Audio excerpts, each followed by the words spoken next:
Hello दोस्तों, स्वागत है आपका। तो आज हम करेंगे पार्ट 4 चैप्टर नंबर 1 का, जो कि क्लास 7 का हम पढ़ रहे थे, न्यूट्रिशन इन प्लांट्स। ठीक है। तो अब हम आगे कंटिन्यू करते हैं। ये other modes of nutrition in plants, यानी कि हमने एक ऑटोट्रॉफिक मोड ऑफ न्यूट्रिशन को पढ़ लिया है। ठीक है, जिसमें हमने प्लांट के बारे में पढ़ा कि प्लांट कैसे अपने फूड को रिपेयर करता है। ठीक है, अब हम अदर मोड ऑफ न्यूट्रिशन को भी पढ़ेंगे। तो हमने पढ़ा कि जो प्लांट है, ठीक है, वो अपने फूड को फोटोसिंथेसिस के प्रोसेस से बनाता है, लेकिन कुछ प्लांट ऐसे होते हैं जिनके पास क्लोरोफिल होता ही नहीं है। ठीक है। तो वो अपने खाने को खुद नहीं सिंथेसाइज करते, खुद नहीं बनाते हैं। ठीक है। तो कैसे वो सरवाइव करते हैं? ठीक है। और वो कहाँ से अपने न्यूट्रिशन को फुलफिल करते हैं? ठीक है। तो जैसे कि ह्यूमंस हैं, वैसे ही कुछ ऐसे एनिमल्स भी होते हैं। ठीक है, एनिमल्स सच प्लांट्स होते हैं जो कि डिपेंड होते हैं फूड के लिए प्लांट्स के ऊपर। फिर से सुनिएगा, कुछ ऐसे प्लांट्स भी होते हैं जो कि एनिमल्स की तरह ही दूसरे प्लांट के ऊपर डिपेंड होते हैं। जैसे ह्यूमंस तो डिपेंड होते ही होते हैं प्लांट्स के ऊपर, लेकिन कुछ प्लांट ऐसे होते हैं जो अपना खाना खुद नहीं बना पाते, वो दूसरे प्लांट के ऊपर डिपेंड होते हैं। तो इसी को हम हेटरोट्रॉपिक मोड ऑफ न्यूट्रिशन कहते हैं। ठीक है। तो आपने देखा होगा कि एक येलो वायरी ब्रांच्ड स्ट्रक्चर देखा होगा। ठीक है, जो कि ट्विनिंग करता है around the stem and branches of the tree.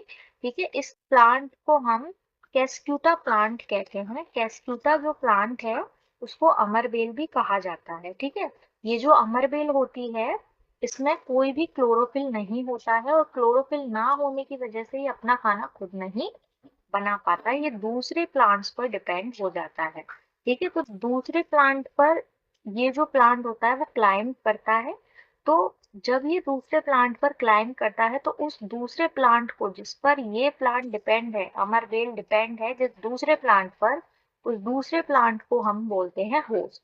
Host इस वजह से कहा जा रहा है क्योंकि अमरबेल अपना खाना खुद नहीं बना रहा, वो एक होस्ट पर डिपेंड हो गया है कि वही जो होस्ट है वो उसके लिए खाने का इंतजाम करेगा। ठीक है। और या फिर हम कह सकते हैं कि वो जितने भी न्यूट्रिएंट्स लेगा अमरबेल, वो उस वाले प्लांट से लेगा जो होस्ट प्लांट होगा। ठीक है। तो since it deprives the host of valuable nutrients here which are directed uh, ठीक है, nutrients, cuscuta is called the parasite. तो कैस्क्यूटा को हम पैरासाइट कहेंगे। पैरासाइट क्यों कहा जा रहा है? क्योंकि ये अपने न्यूट्रिएंट्स को दूसरे प्लांट से ले रहा है। ठीक है, होस्ट से ले रहा है।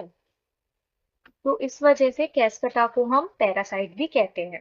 ठीक है। जैसा कि हम जानते हैं, ठीक है, अ, हम और अदर एनिमल्स भी एक टाइप के पैरासाइट ही हैं। ठीक है, क्या हम भी पैरासाइट हैं? क्योंकि हम भी दूसरों पर डिपेंड रहते हैं। ठीक है। तो इस बात का जवाब देखिएगा कि यहाँ पर जो पहेली है वो ये जानना चाहती है कि मॉस्किटोज वगैरह, ठीक है, लाइस वगैरह, लिचेस वगैरह, बेड बग्स वगैरह, क्या ये सब भी पैरासाइट हैं? क्योंकि ये भी अपना फूड खुद नहीं बनाते, दूसरे के ऊपर डिपेंड होते हैं कि दूसरा जो है, हाँ, उसके ऊपर डिपेंड होते हैं, अपना खाना खुद नहीं बनाते हैं। ठीक है। तो क्या आपने कभी सुना है या फिर देखा है कि प्लांट्स जो है वो एनिमल्स भी खाते हैं? ठीक है। तो हाँ, कुछ प्लांट्स ऐसे होते हैं जो कि इंसेक्ट को ट्रैप करते हैं। ठीक है, इंसेक्ट को ट्रैप करते हैं और उन्हें डाइजेस्ट कर लेते हैं। ठीक है, कितना अमेजिंग बात है ये कि प्लांट्स भी एनिमल खा सकता है। ठीक है। तो ऐसे कुछ प्लांट्स भी हैं जो कि छोटे छोटे इंसेक्ट्स को खाते हैं। ठीक है। ये जो प्लांट होते हैं ग्रीन कलर के भी हो सकते हैं और अदर कलर भी इनमें देखने को मिलता है। जैसे कि 1.6 जो फिगर है, इसमें आपको पिचर प्लांट के बारे में बताया गया है। और इसको पिचर प्लांट क्यों कहा जाता है? क्योंकि इसमें एक जग प्रेजेंट होता है। ठीक है, जिसको हम पिचर बोलते हैं। ठीक है। ये जो है वो मॉडिफाइड पार्ट होता है लीफ का। ठीक है, ये आपको देखने को मिल रहा है, ये जो है ये पिक्चर है। ठीक है, पिक्चर का मतलब एक जग टाइप का है जिसके ऊपर लिड लगी हुई है, और ये जब इंसेक्ट इसमें फंस जाता है तो ये लिड अपने आप ही बंद हो जाती है। ठीक है। तो इसके एक टॉप पर हम अगर ध्यान से देखेंगे तो हमें एक क्या देखने को मिलेगी, एक लिड देखने को मिलेगी जो कि ओपन और क्लोज करती है इस पिक्चर को। ठीक है, इस जग को ओपन और क्लोज करने का काम किसका होता है, पिच का, सॉरी लिड का होता है। तो इस पिचर प्लांट के अंदर क्या होता है, हेयर जो है वो लगे हुए होते हैं जो कि डाउनवर्ड डायरेक्शन में आपको देखने को मिलेंगे।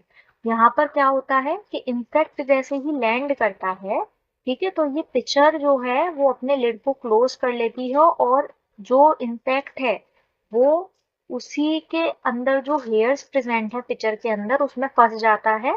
ठीक है, और जो पिक्चर है वो उसको डाइजेस्ट कर लेती है। ठीक है, तो ये लिड क्लोज हो जाता है और जो इंसेक्ट है वो इसमें ट्रैप हो जाता है। ठीक है, उसके बाद जो इंसेक्ट है वो डाइजेस्टिव जूसेस की वजह से अंदर ही अंदर डाइजेस्ट हो जाता है।